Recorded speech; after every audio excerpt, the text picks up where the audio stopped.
Imaginez, vous avez 2 ans. Vous habitez sur une île coréenne, au bord de la mer. Vous avez à peu près la taille d'une dinde. Vous avez du duvet partout, vous mangez des insectes, des plantes et quelques cailloux pour faire passer le tout. Et puis, d'un coup, vous mourrez. Et ensuite. Et c'est là que ça devient vraiment beau. Vous dormez dans une roche pendant environ 100 millions d'années. Et quand vous vous réveillez, on vous a donné le nom d'un dessin animé. Voilà, c'est l'histoire de Doolisaurus Mini, publié dans la revue Fossil Record le 19 mars 2026. Il y a donc 3 jours de cela. Et on va passer un bon moment ensemble. Notre héros dort dans un bloc de roche sur l'île d'Afae, au large de la côte sud de la Corée. Roche d'une dureté extrême, le genre qui rigole pas. Taper dedans au burin, c'est des années de boulot avec un risque permanent de transformer une découverte historique en gravier. Alors l'équipe du docteur Jong-Yoon Jung, si je prononce bien son nom, fait quelque chose de très élégant. Elle scanne le bloc en entier. Microtomographie à rayon X. Comme un scanner médical en beaucoup plus précis. Et là, dans les données, le petit squelette apparaît en 3D, intact, sans qu'on ait touché un seul os. Mais qu'est-ce que voient les scientifiques ? Un juvénile de 2 ans, bipède, probablement couvert de duvet comme tous les dinosaures de son groupe à cet âge. Julia Clark, co-auteure de l'étude, le compare à un petit agneau, ce qui est à la fois scientifiquement descriptif et, avouons-le, complètement craquant.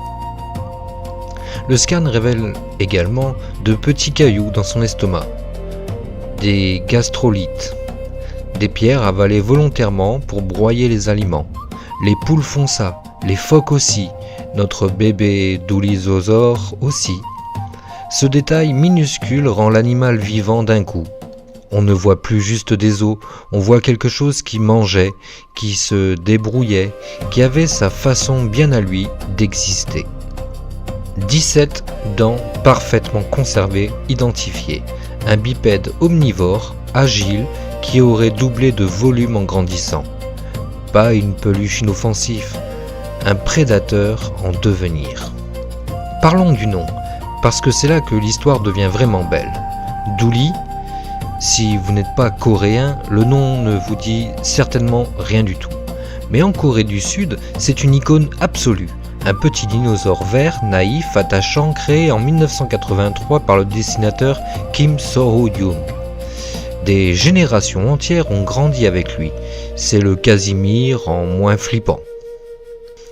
Quand les chercheurs ont eu entre les mains ce petit théropode duveteux et attendrissant, le lien s'est fait immédiatement. Un dinosaure coréen mignon nommé d'après le dinosaure coréen mignon par excellence. Attention, c'est le genre de clin d'œil qui fait sourire tout le monde, les paléontologues, les enfants et les journalistes. Mais alors le nom Mini ? Eh bien lui, c'est pour le professeur Min Woo, pionnier de la préservation des sites fossiles coréens. Mettre quelqu'un dans le nom d'une espèce, c'est la distinction scientifique ultime. Un merci gravé dans la nomenclature pour l'éternité. Au-delà de l'adorabilité, et elle est réelle, le dooliosaure apporte quelque chose de concret. Sa famille, les Tesselloridae, on la trouve surtout en Amérique du Nord. Et depuis des années, les paléontologues débattent. Origine locale ou migration depuis l'Asie. Ce petit bout de roche coréenne penche clairement pour l'Asie.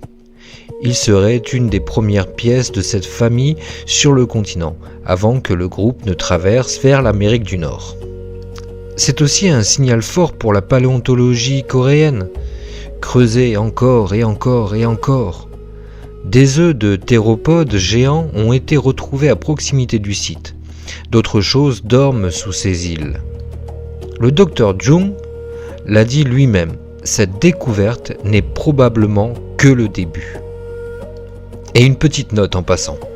L'article de Science Post qui a vulgarisé tout ça est globalement bien fait, sauf qu'il place la Corée du Sud en Océanie. L'Océanie, là où se trouve l'Australie et la Nouvelle-Zélande, à 8000 km de là. Ça n'enlève rien à la découverte, mais notre petit doléosaure mérite quand même qu'on lui rende son continent. La conclusion. 2 ans au moment de sa mort, 100 millions d'années dans une roche, et depuis le 19 mars, il a un nom, une famille scientifique et une petite place dans l'histoire. Duveteux, omnivore, coréen et nommé d'après un dessin animé. Si ça c'est pas une belle histoire, je sais pas ce qu'il vous faut. Voilà. Si cette idée te suit encore quelques minutes, alors l'épisode a fait son travail. C'était le podcast de Laurent Dins. Si ça t'a parlé, abonne-toi, clique sur la cloche pour ne rien manquer, mets un like si le sujet t'a plu. Et surtout, prends le temps de commenter, ton avis compte vraiment. À très vite, et d'ici là, prends le temps de penser.